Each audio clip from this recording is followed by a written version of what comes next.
Amém, queridos. Glória a Deus. Você está na Igreja Batista de Bom Retiro, cidade de Curitiba, Paraná, e você é nosso convidado para vir adorar o Senhor.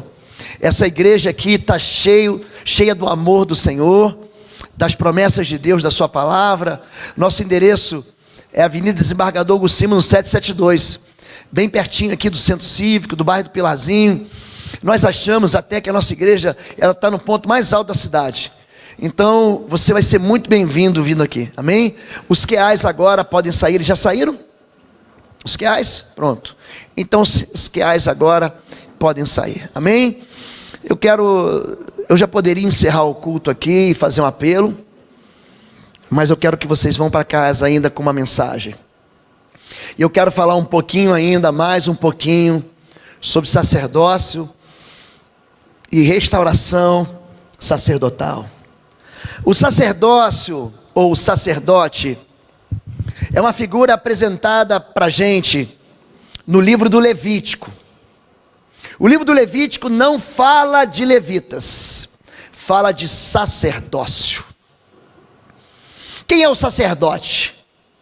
É alguém instituído por Deus para suprir a necessidade de Deus. É muito interessante isso. Deus, ele estabelece o sacerdote com um papel, com um ofício de ensinar ao povo a palavra de Deus. Ele tem como função trazer perdão ao povo de Deus.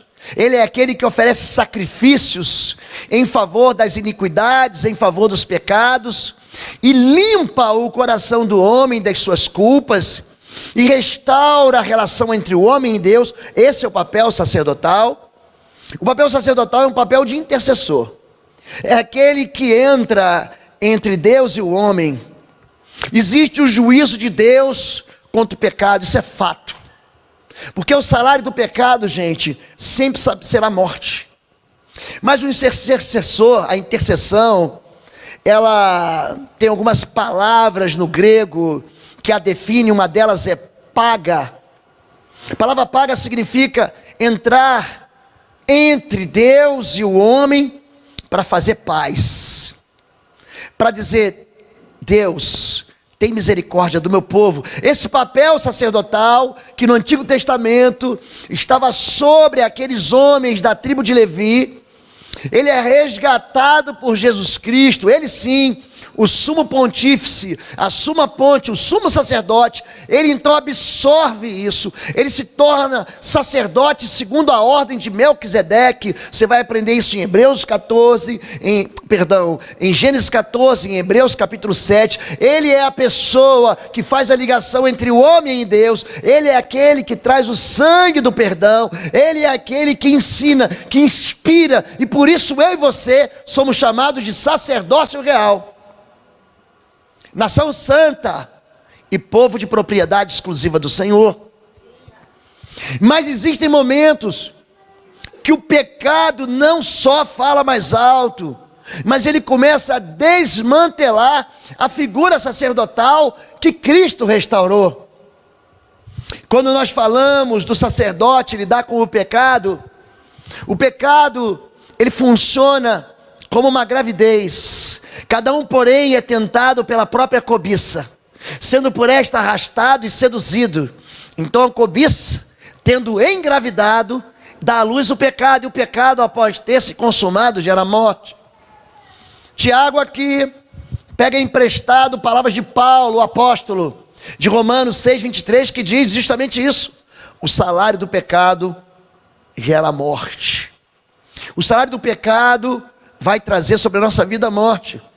Mas ele começa com algo chamado tentação, algo chamado cobiça. Nós somos levados, arrastados, seduzidos, trazidos para distante do Senhor. E quando nós nos afastamos de Deus, quem reina é a morte. E eu quero trazer para vocês um parênteses aqui. Capítulo 38 do livro do Gênesis é um parêntese na história de um menino, de um jovem que vai se tornar governador, chamado José. A história de José é uma história que começa linda, porque ele é primogênito de Raquel, a mulher a qual Jacó amava, mas os irmãos dele os odiavam. Ele é vendido como escravo para uma caravana de midianitas que o leva para o Egito. E o peso da culpa de Judá é tão forte, quando ele lida com a mentira do pecado. Preste atenção nisso. Você é sacerdote, você é um homem de Deus, que Deus deu a direção, o destino da sua casa, da sua família. Quando isso é perdido, Judá não consegue lidar com essa história, com o choro do pai, com o lamento de um pai que perde um filho que ele ama. Então ele abandona o sacerdócio. Gênesis 38, de 12 a 18, o texto é um pouco lento, um pouco longo, mas ele fala da gestação, da gravidez e do nascimento do pecado. Tempos depois, morreu a mulher de Judá, filha de Suá. Passado o luto, Judá foi ver os tosqueadores do seu rebanho em Tímina, com seu amigo Ira, o adulamita. Quando foi dito a Tamar, seu sogro está a caminho de Tímina para tosquear suas ovelhas, ela trocou suas roupas de viúva, cobriu-se com o véu para se disfarçar, e foi sentar-se à entrada de Enaim, que fica no caminho de Tímina. Ela fez isso porque viu que, embora Selá já fosse crescido, ela não lhe tinha sido dada em casamento. Quando a viu, Judá pensou que fosse uma prostituta, porque ela vinha encoberto o rosto. Não sabendo que era sua nora, dirigiu-se a ela à beira da estrada e disse: venha cá, quero deitar-me com você. E ela perguntou: o que você me dará para deitar-se comigo? Disse ele: eu lhe mandarei um cabritinho do meu rebanho. Olha a tragédia que vai acontecer na vida de Judá a partir de agora. E ela perguntou: você me deixará alguma coisa como garantia, como penhor, até que o mande? Disse Judá: que garantia devo dar-lhe? Respondeu ela: me dá os seus valores, me dá o seu selo com o cordão e o cajado que você tem na mão. Ele os entregou, ela possuiu, e Tamar engravidou dele. O pecado engravida com a morte. A história é a seguinte: Judá, ele abandona a casa do papai, porque papai está chorando e ele tem culpa naquele cartório ali. Ele sabe o que fez, ele está escondendo o que fez. E a mentira entre aqueles 10 irmãos, porque Benjamim aqui não era nascido ainda, mas José já tinha sido mandado escravo para o Egito. Aqueles 10 irmãos mantêm uma mentira por muito tempo, e ele não consegue fingir diante daquele quadro de tristeza da qual o seu pai Jacó diz assim: eu vou descer a sepultura chorando. Ele foge, casa com a filha de um homem chamado Suá, e tem 3 filhos. Esses 3 filhos crescem, e o mais velho deles chama Er. A Bíblia diz que esse homem era tão ruim, que ele era uma figura tragicamente iníqua e pecadora. Ele morre, só que ele tinha casado com Tamar.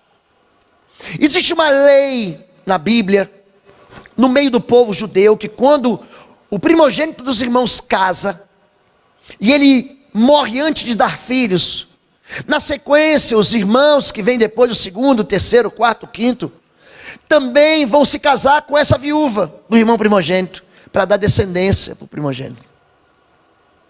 Então o segundo filho de Judá, chamou Onã, fez o que era mal aos olhos do Senhor e também morre. Então Judá tem um terceiro filho, que é Selá, é o nome dele, Selá. E ele rejeita, ele não entrega ele para cumprir a promessa. Preste atenção. Judá, ele tem de Deus uma promessa.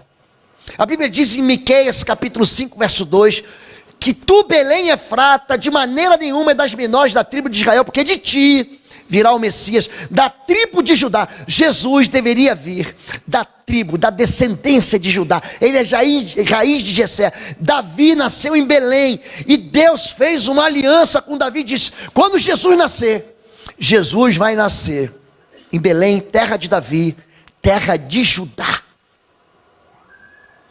E Judá, então, ele começa a atrasar a vinda do Messias. Tem gente que acha que está brigando com a igreja. Eu vou lá e vou destruir o ministério dele, eu vou lá e vou arrasar o ministério dele, eu vou lá e eu vou jogar para trás, eu vou jogar contra. Querido, você está jogando contra o avanço do evangelho de Jesus. E é isso que Judá está fazendo. Ele esconde o seu terceiro filho e ele não dá para a moça. Mas aí ele fica viúvo, e um dia ele encontra quem? Na beira de um poço? A sua nora disfarçada. Ele não a reconhece, porque ela está com o rosto escondido. Ela a tem como prostituta, ela não é. Mas ela está com raiva. E ela está fazendo aqui justiça com as próprias mãos. E quando uma pessoa quer fazer justiça, porque está decepcionada, frustrada, ferida, ela acaba tirando o sacerdócio de Judá. Me dá o teu cajado. Me dá o teu cetro de governo, me dá a tua autoridade. Existe um sacerdócio que começa a ser desmantelado. Como é que homens de Deus, como que uma pessoa de Deus abandona uma vocação como Judá? A primeira razão da destruição do sacerdócio de Judá foi a fuga. Gênesis 38:1, aconteceu por esse tempo que Judá se apartou de seus irmãos. Ele se aparta da comunhão. Ele está vivendo em trevas. Ele tem um esconderijo dentro da alma, pessoas que escondem as verdadeiras razões e motivos das suas feridas, culpam os outros. São homens que colocam a culpa nas esposas, são mulheres que colocam culpa nos homens, são pais que dizem que os filhos é que são problema, mas dentro deles há uma ferida tão intensa, e ele é incapaz de dizer a verdade. 1 João, capítulo 1, verso 5, diz que Deus é luz, e nele não há treva nenhuma. Se andarmos na luz, como Cristo na luz está, temos comunhão com os outros, e o sangue de Jesus nos purifica de todo pecado. Qual é o problema aqui? Judá sabe o que fez.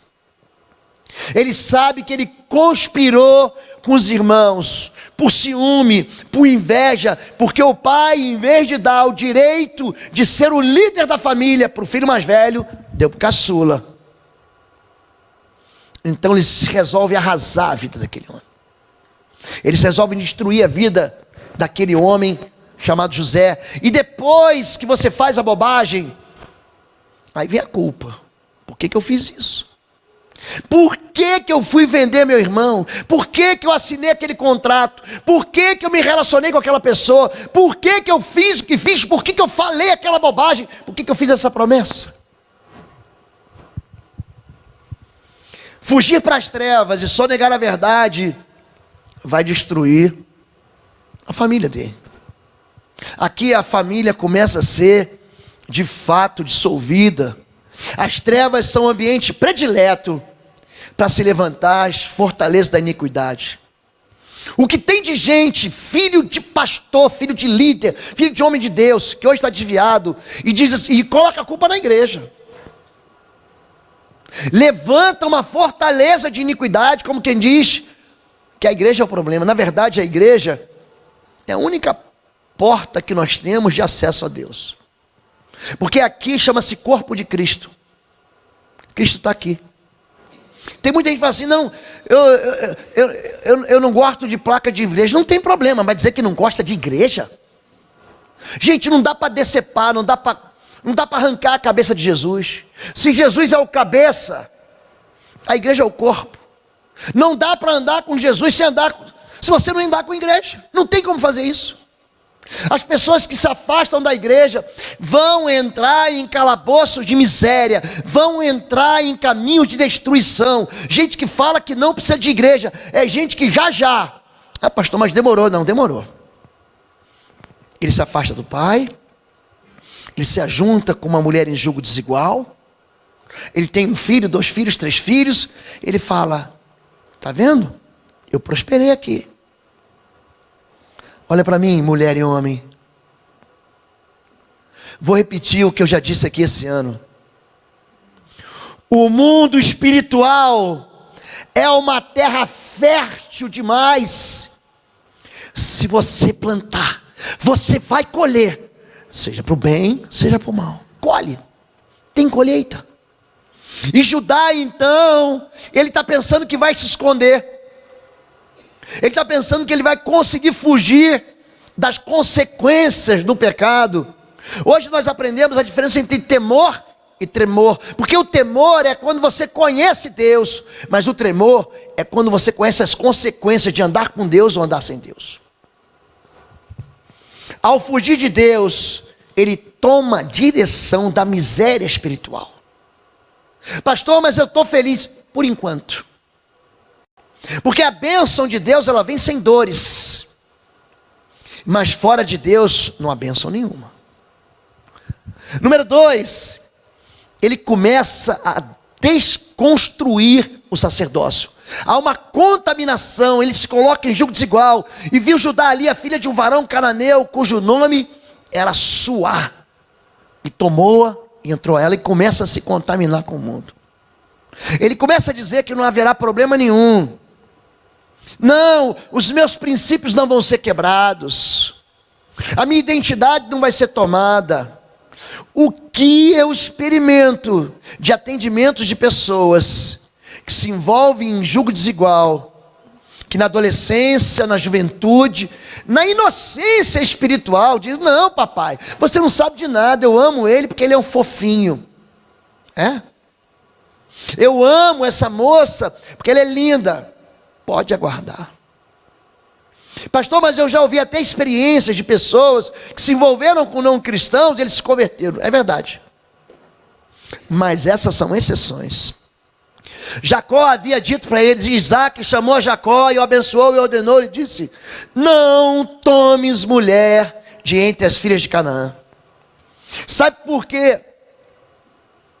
Que Sansão caiu, um homem cheio do Espírito Santo, um homem que foi o maior vitorioso de todo o livro de Juízes. Ele se envolve com gente que não é de Deus e começa a se aconselhar e amar e se apaixonar por valores que não são valores do reino. Você olha para a vida das pessoas e você está vendo que ela está dando um passo de suicídio espiritual. Já, como aconteceu com Salomão. As mulheres de Salomão roubaram o seu coração. As mulheres de Salomão arrastaram ele de tal maneira para longe de Deus. A Bíblia diz que ele era o homem mais sábio. Quem fala isso, gente, é a Bíblia Sagrada. Ele é um homem que escreveu o livro de Cantares, de Provérbios e de Eclesiastes. Ele conhecia a palavra de Deus, escute isso, mas ele não tinha temor do Senhor.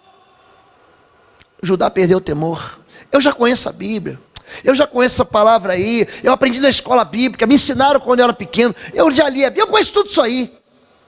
Mas não pratique aqui. O sacerdócio, ele começa a ser desconstruído. A fonte de desconfortos e sofrimentos está em alianças fora do Senhor. Julgo desigual é um termo usado para qualificar um relacionamento que agride a unidade espiritual que eu tenho com Deus. Eu estou querendo trazer iniquidade para o ambiente da santidade. Eu estou querendo trazer sujeira para o ambiente da pureza. Foi dominado pela urgência de encontrar conforto para os conflitos da sua alma, através de impulsos sentimentais indomáveis. Eu quero ser feliz de qualquer jeito, porque eu quero esquecer da casa do meu pai, da dor do meu pai, da tolice que eu fiz, da burrice, desculpa a expressão, que eu fiz. Então eu preciso de um prazer imediato, eu preciso fumar alguma coisa, eu preciso beber alguma coisa, eu preciso me inebriar, eu preciso me embriagar, eu preciso de alguém do meu lado que me dê prazer. E aí você coloca na pessoa que está do seu lado a fonte dos seus problemas, porque ela não vai resolver o que está no teu coração. Uma pessoa ferida, culpada, decepcionada e fugitiva se precipita ao estabelecer o que seria sua família. Sai da igreja e constitui uma família fora do princípio eterno da palavra de Deus. Judá vai se machucar aqui ou não vai, gente? Vai. Ele sai falando mal do líder de célula, ele sai falando mal do ministério, ele sai falando mal do pai, da mãe. Papai e mamãe, preste atenção. Seu filho está longe, ele vai experimentar medo, fome e dor. E vai voltar. Jacó fugiu para Padã-Arã, mas voltou. Moisés fugiu para Midian, mas voltou. O filho pródigo fugiu, caiu no chiqueiro, teve fome, mas voltou. Ensina teu filho agora. Ainda que ele se desvie, ele vai voltar. Os resultados são sempre devastadores. E ele se refugia no relacionamento de iniquidade. Número 3, aí ele vai experimentar a defraudação. Ele vive de enganos, e aí ele começa a despedaçar. Já está lá caído, ele começa a quebrar o sacerdócio.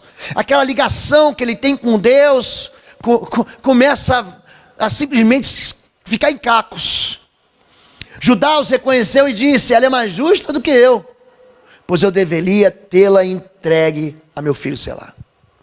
Uma pessoa que se afasta de Deus, que se contamina com o mundo, ela vai começar a viver que nem o mundo vive. E ele começa a viver como alguém enganador. Ele se esqueceu das promessas dele. Ele se esqueceu da identidade dele. Ele se esqueceu da autoridade dele. Ele esqueceu da bênção do pai dele sobre a cabeça dele. Ele se esqueceu e ele começa a enganar quem está do lado dele, achando que Deus não vai reagir, ou achando que o mundo espiritual não vai conspirar. Querido, seja honesto. Seja honesto. Não tenha 2 pesos e 2 medidas. Não só negue a verdade. Porque se você começar a defraudar com mentira, essa mentira não é que ela não tem perna curta, ela não tem nem perna. Ela vai voltar. Ela vai voltar. O seu marido, mulher, voltou de um retiro. Ele não voltou de uma cirurgia plástica. Ele não voltou de um transplante de coração. Não jogue um peso sobre ele. Houve um tempo na minha vida, vocês não sabem disso, eu não podia me levantar, sabia? Eu ficava deitado. Minha mãe tinha que me carregar. Passou algum tempo, eu consegui me sentar assim, uns 6 meses, mas eu ficava desequilibrado. Passou mais algum tempo, eu consegui engatinhar. E passou mais algum tempo, eu comecei a andar. Eu era bebê, vocês estão entendendo, né? Todo mundo, eu era careca, mas fui cabeludo. Depois eu perdi.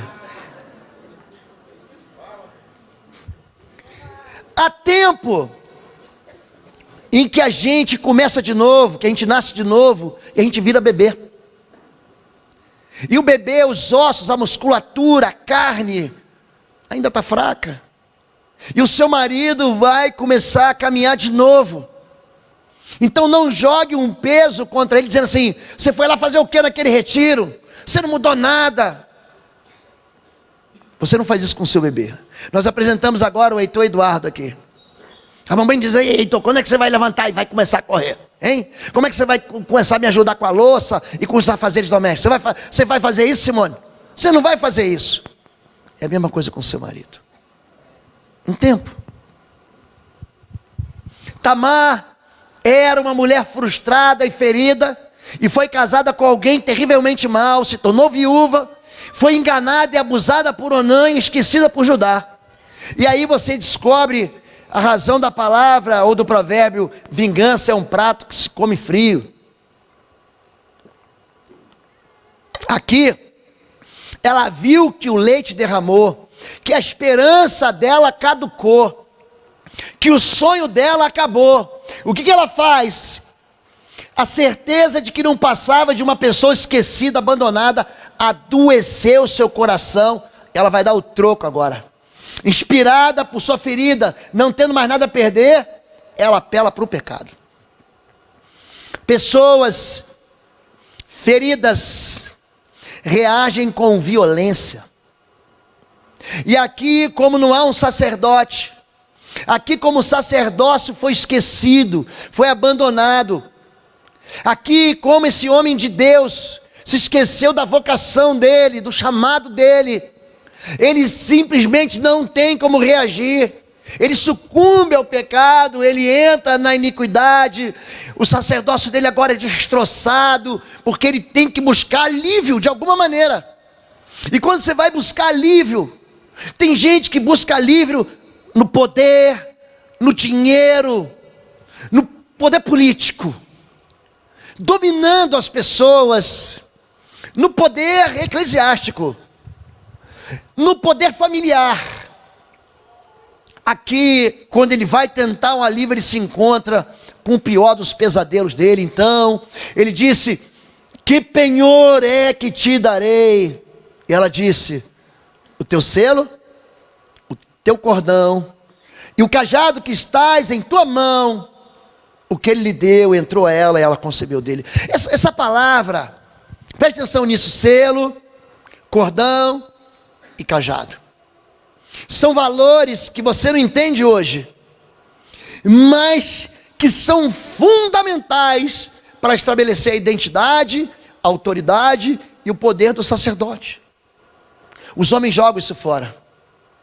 Os homens entregam isso, e mulheres também. E filhos têm aprendido dentro de casa a desprezar aquilo que não tem preço. Desprezar aquilo que é um direito do Senhor, como o direito de primogenitura. Traumatizando a identidade sacerdotal. A primeira coisa que ela pede é o selo. Diz Judá: que garantia devo dar-lhe? Ela respondeu: seu selo. Judá perdeu o contato com o seu nome. Você é crente? Não, não sou. Você é crente? Sou crente não praticante. Hoje nós experimentamos no meio gospel crente não traficante. O Rio de Janeiro está sofrendo, sabe com o quê? Não praticante. Eu estou falando de traficante. Deixa eu falar de traficante? Posso falar de traficante? O Rio de Janeiro está experimentando uma geração de filhos de crentes que são traficantes.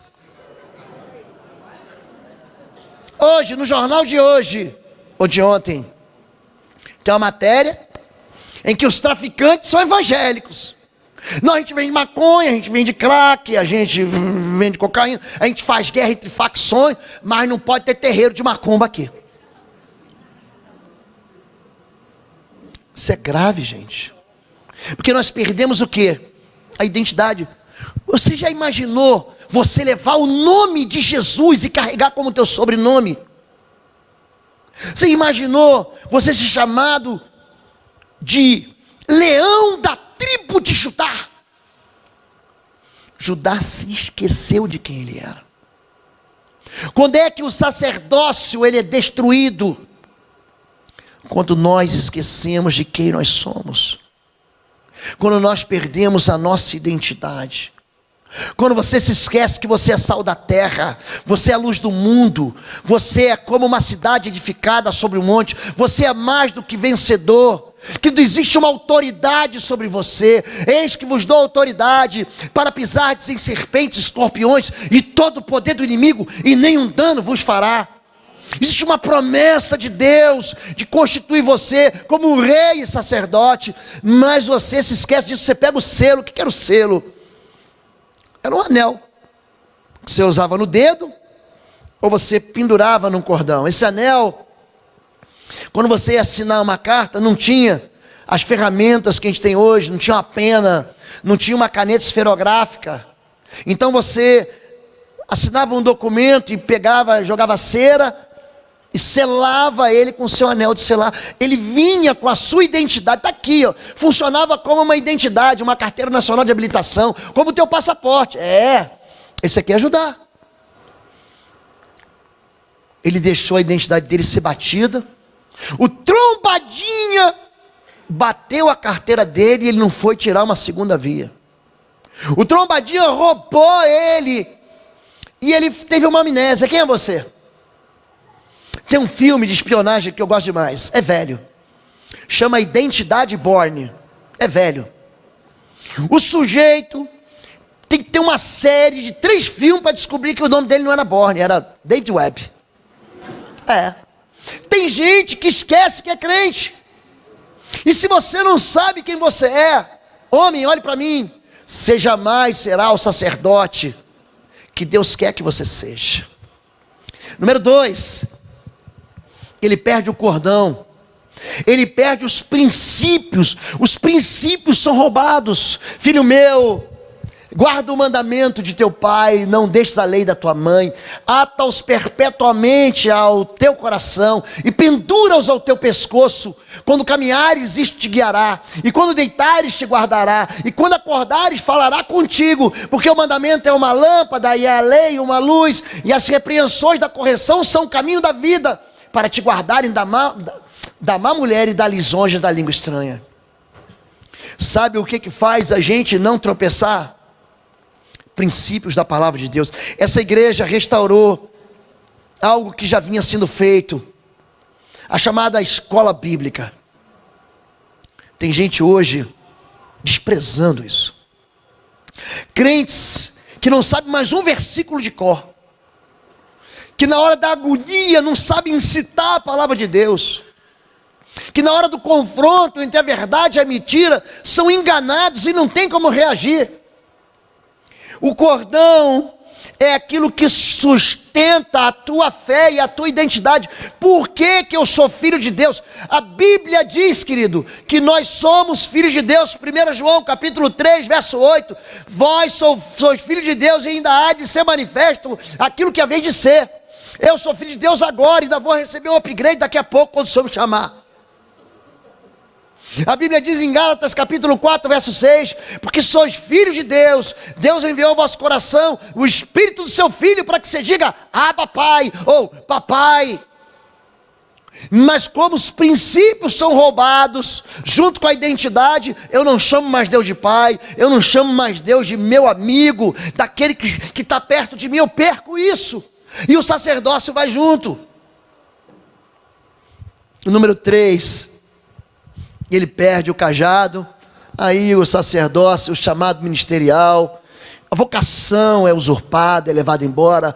Judá vai segurar o cetro de rei, Gênesis 49, 10. E os seus descendentes sempre governarão, as nações lhe estarão presentes, os povos lhe obedecerão. O cajado ou o cetro sacerdotal da autoridade é a capacitação divina para vivermos de acordo com o propósito de Deus para a nossa vida. O chamado sacerdotal de Judá em Cristo foi transformado, foi transportado para mim e para você. Você é sacerdote. Mas quando é roubado ou você entrega de bandeja aquilo que jamais você poderia ter feito, você entrega o teu selo, a tua identidade, você despreza os princípios e entrega junto, e você despreza o ministério que Deus te deu. Olha para mim. Os seus filhos serão iguaizinhos a você. Se você não ora, os seus filhos não vão orar. Se você não busca o Senhor, os seus filhos não buscarão o Senhor. Se você não tem uma resposta com o princípio de Deus para os seus filhos, eles não terão uma resposta para os seus netos.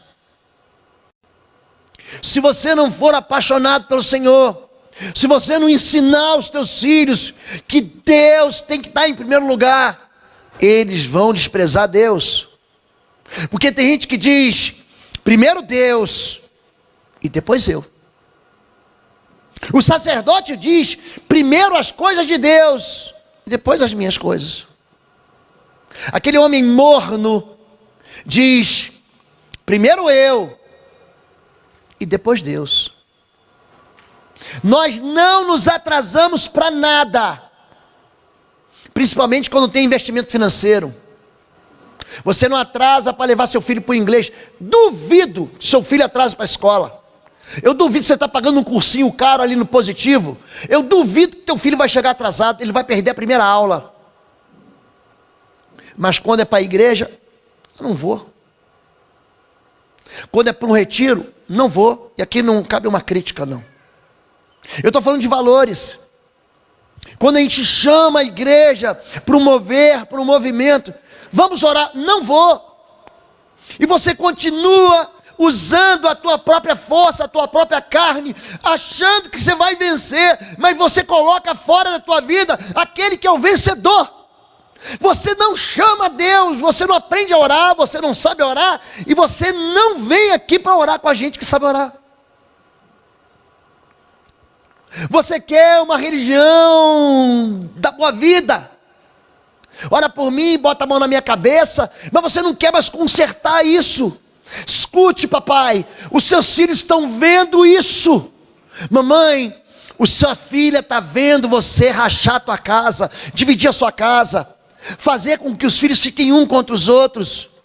Elas estão vendo você murmurar de Deus. Os seus filhos estão vendo você falar mal de pastor. Eles vão crescer e não vão querer saber de Deus, que você está insatisfeito da sua igreja. Não tem importância. Deus tem uma vocação, um chamado. A multiforme sabedoria de Deus, ela é estabelecida. Existem pastores que são antipáticos àquilo que você pensa. Agora sai, mas sai sem reclamar. Sai dizendo, eu fui abençoado, aqui eu aprendi, aqui eu cresci, aqui Deus falou comigo, Deus me tornou alguém diferente, Deus me ensinou algo. Querido, mas se você começa a criticar, os seus filhos vão ver isso. Eles vão achar que na próxima igreja vai ser mais uma experiência decepcionante, frustrante. O que a gente faz, os nossos filhos fazem. O que a gente traça de jornada de caminho, os nossos filhos também fazem. E Judá pega o cajado dele, pega o ministério dele, e entrega como se fosse nada. E ele não consegue mais achar. Ele manda alguém buscar o cajado e levar o cabritinho, e não acha mais. Mas a história não termina assim. Cerca de 3 meses mais tarde, disseram a Judá, lembra que o pecado engravidado gera morte? Lembra que a gente leu em Tiago? Sua nora Tamar prostituiu-se, na sua prostituição ficou grávida. Disse Judá, tragam-na para fora e queimem-na viva. Quando ela estava sendo levada para fora, mandou o seguinte recado ao sogro: estou grávida do homem que é dono dessas coisas. E acrescentou, veja se o senhor reconhece a quem pertence este selo, este cordão e este cajado. Judá os reconheceu e disse, ela é mais justa do que eu, pois eu deveria tê-la entregue a meu filho Sá. Lembra que o culpado é um crítico? Lembra que eu falei para a igreja que o culpado não tem misericórdia? Lembra que o culpado é alguém que tem um martelo de juiz, e ele diz, está condenado. Você lembra o que Davi falou para Natã? O homem que fez isso deve morrer. Você lembra o que aqueles homens, quando arrastam aquela mulher que foi pega no adultério, no ato, lembra o que ela faz? Você lembra disso? Vão apedrejar ela, Jesus. Aqui Judá não é mais sacerdote, ele é condenador, ele é juiz. O papel do sacerdote é ser inspirado por Deus para comunicar fé, mas aqui ele se torna um assassino julgador. O papel do sacerdote é entrar entre Deus e o pecador e dizer, Deus tem misericórdia, mas aqui ele manda queimar viva. O papel do sacerdote foi retirado, e o pai que deveria ser cheio de compaixão, o sogro que deveria ser cheio de amor, aquela que deveria ser e viria a ser mãe de Pérez, que também é raiz de Jesus, entrega para ele a verdade Você sabe de quem é esse selo, esse cordão e esse cajado? E aqui o sacerdócio dele é restaurado. Porque ele fala, para. O culpado sou eu. E ela é mais justa do que eu. Sabe o que nós experimentamos agora aqui? Um coração de um filho que se converteu ao pai. E um coração de um pai que se converteu ao filho. Foi uma tragédia. E quando acontece tragédia no meio de crente, os envolvidos viram leprosos. Uma família que tinha filhos no altar. Filhos que nem sabiam o que estava acontecendo. Mas que foram atingidos tão violentamente,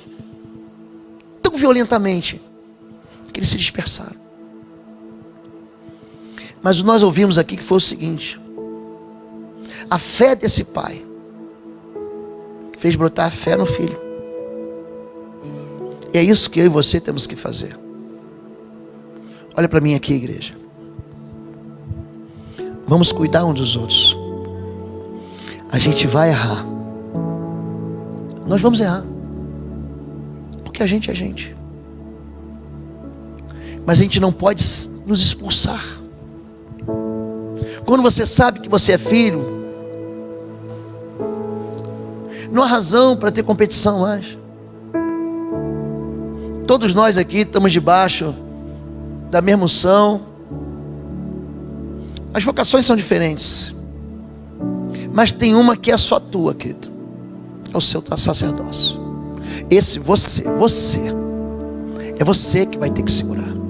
As pessoas têm pedido para a gente orar. Pastor, como que eu faço para trazer de volta o que se perdeu?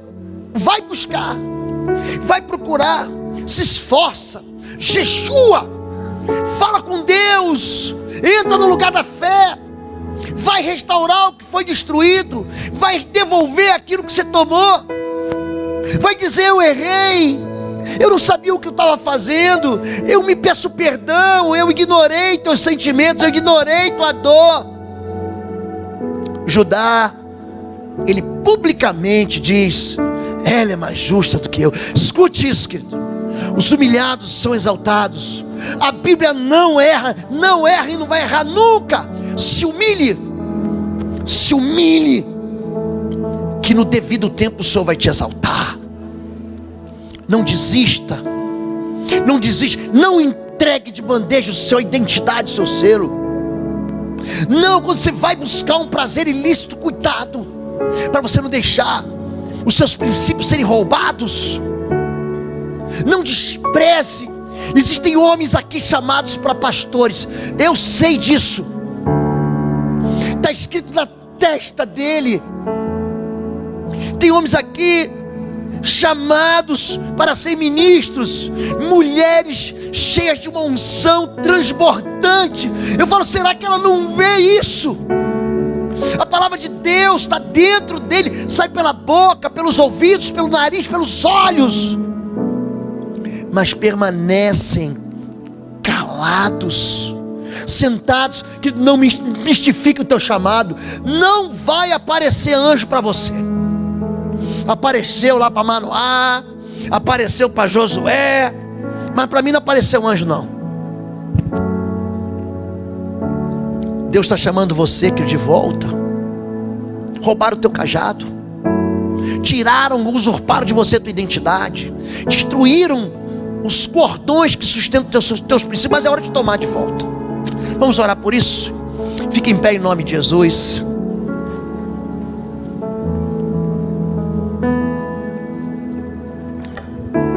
Esse é um apelo para homens, esse é um apelo para mulheres, esse é desafio para você que nos acompanha pelo YouTube. Se essa mensagem te abençoou, pega ela e compartilha com alguém, para abençoar a vida de alguém também.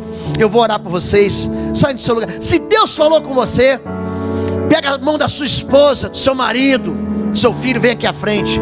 Vamos orar, vamos trazer de volta a identidade sacerdotal. Vamos trazer de volta o cordão que sustenta os princípios. Vamos trazer de volta o cajado sacerdotal, o ministério, a vocação. Vamos orar. Sai do seu lugar.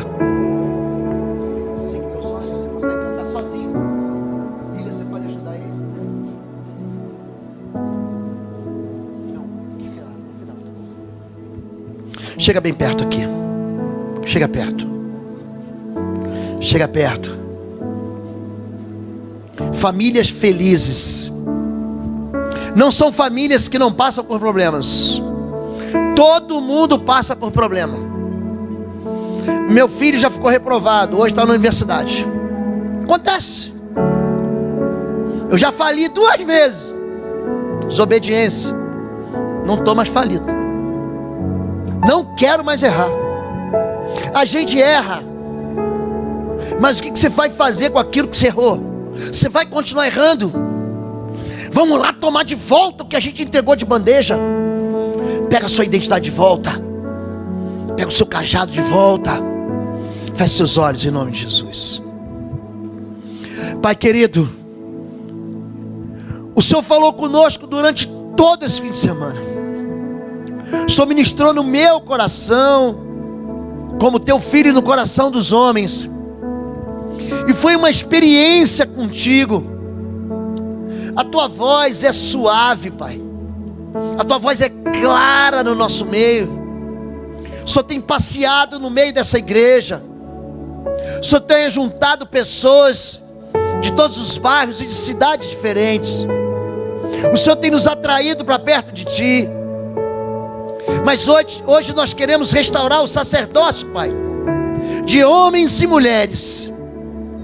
Hoje nós queremos pedir a Ti, Senhor, aqueles que perderam a sua identidade de filhos, aqueles que perderam os princípios, esqueceram da palavra de Deus, aqueles que jogaram fora, Pai, a sua vocação ministerial, o seu sacerdócio. Nós, em nome de Jesus, tomamos de volta, Senhor. Estabelecemos aqui homens com identidade de filhos de Deus. Estabelecemos aqui maridos segundo o coração do Senhor. Homens poderosos na oração. Homens cuja palavra é sim, sim, não, não. Homens honestos e leais na sua casa, no seu trabalho, na sua escola e no seu ministério. Homens que são exemplares. Homens que servem para que a gente olhe e distingua a diferença entre o santo e o profano, entre aquilo que é justo e é injusto. Pai, nós hoje tomamos de volta as verdades da Tua palavra e lançamos fora as mentiras, os sofismas, os enganos, as lógicas perversas, mas preferimos ficar com a simplicidade da Tua palavra, que é lâmpada para os nossos pés, que é luz para o nosso caminho. Pai, nós tomamos de volta o cajado que nos foi tomado. Nós tomamos de volta o sacerdócio que foi roubado, que foi quebrado, o cajado da vocação do homem de Deus. Nós te pedimos perdão, Pai, como sacerdotes. Nós pedimos perdão ao Senhor pela nossa frieza, Pai, pela nossa mornidão. Nós te pedimos perdão, Senhor, porque nos esquecemos do chamado eterno que nós temos. Nós, em nome de Jesus, te pedimos perdão, porque não temos passado a visão do Senhor em linha reta para os nossos filhos. Nós pedimos perdão, Senhor, mas hoje saímos daqui perdoados. Perdoados em nome de Jesus, lavados, remidos e restaurados no sangue da cruz. Saímos de novo com o cajado na mão e com a identidade vencedora de Cristo, que nos reveste por uma vida nova, cheia de alegria e que transborda a vida eterna em nome de Jesus. Amém. Amém.